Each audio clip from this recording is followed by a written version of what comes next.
The sun is out and it's very bright and No sunny shiny. out. Which is actually ironic because there's no sun out today. It sucks. Actually dark. Yeah. It's really dark. Yeah. Mm-hmm. So we had to bring this puppy out. I need lights, like real lights. I'm getting them soon. Don't worry about it. Anyway, I'm Charles. This is Super Epic Video, and we are doing a review of Toy World's TWD01 Roar.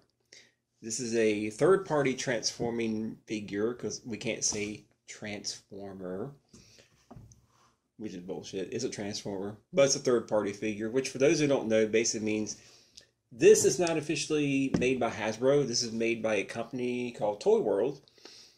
I don't know why I just said it. They made this figure. I kind of lost my train of thought.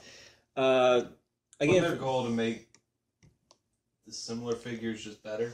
Well, what third-party companies do is they make Transformer figures that either never existed in certain scales. Maybe they want to make figures that are more cartoon accurate or a little more highly detailed. In this case, this is a Dinobot, Snarl, but of course they call him Roar. The goal, I believe, of this company was to make a combiner Dinobot, which never existed in the original line. So, of course, this is one of them. I think it's the combiner one. I'm not sure because there's several of them. Believe it or not, there's like 6 different companies that make 6 different Dinobots now. They even got some that are Masterpiece scale. See how big this one is? This Masterpiece one's about that big. So, yeah. But this is a Roar, also Snarl, or as some people like to say, not Snarl, because this is technically not Snarl. As you can see, it's a pretty good sized figure. I actually never had the original Snarl, which is the reason I got this one. But I do remember handling one. This is probably almost twice the size of the original Hasbro figure. As you see, it's got some nice shiny gold chrome details all over it. It's a very well put together figure. It's very solid, but also very light. It weighs maybe about a pound at the most.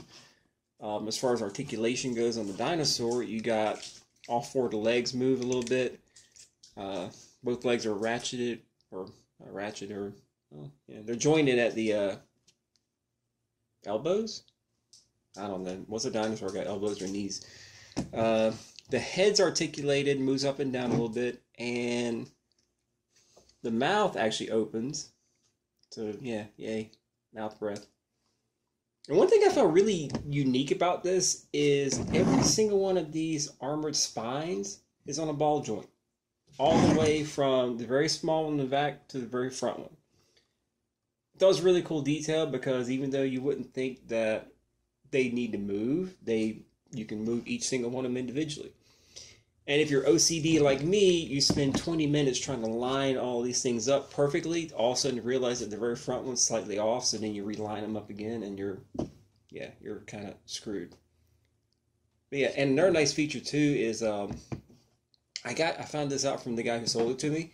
When you transform it, the only part that kind of gets in the way is the tail. Well, tail actually comes off very easily. See, he actually told me this because some people freaked out. They're like, "Oh God, I broke the tail on my dinosaur." It's like, no, you didn't break it. It just comes off easy, so you can actually transform him. And actually, if you see here too, his sword actually gets stored in the tail too, so you ain't got to worry about where to put it. So now we're going to transform him, and when we come back, you'll see a dinosaur. No, you won't. You'll see a robot. Oh yeah, no, you see a robot. I'm stupid. Okay, so here we are with robot form. I don't know what to say about it, really. Such a big stuff. Okay, anyway, yeah, robot form. Looks really cool. Nice shiny chrome, just like the dinosaur mode. As far as articulation goes, you got the head's on a ball joint and a little bit of a rotator joint. I think I didn't transform this guy right or something. But yeah, it's got a full ball joint, so he moves around and everything. And it's got this really cool clear panel in the back, so you get that lit up eye effect. If my light wasn't shining me in my eye like that, I could actually show you.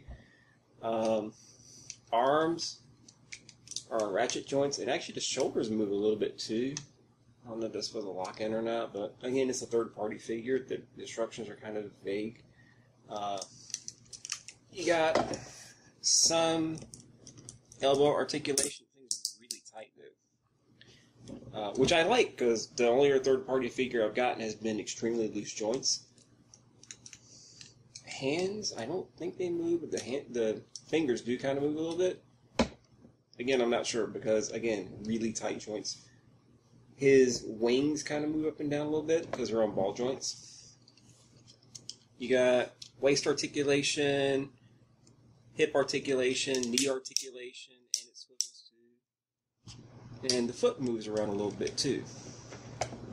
Yeah. Hey! Alright. Back. So yeah, that's robot form.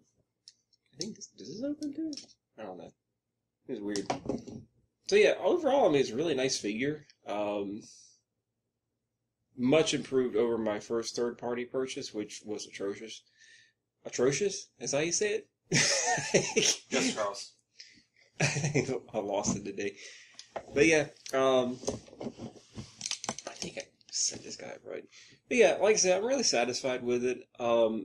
If I'm right, I think I got this. This is a Toy World one. I think this is the one that transforms into the 5 combiner mode version.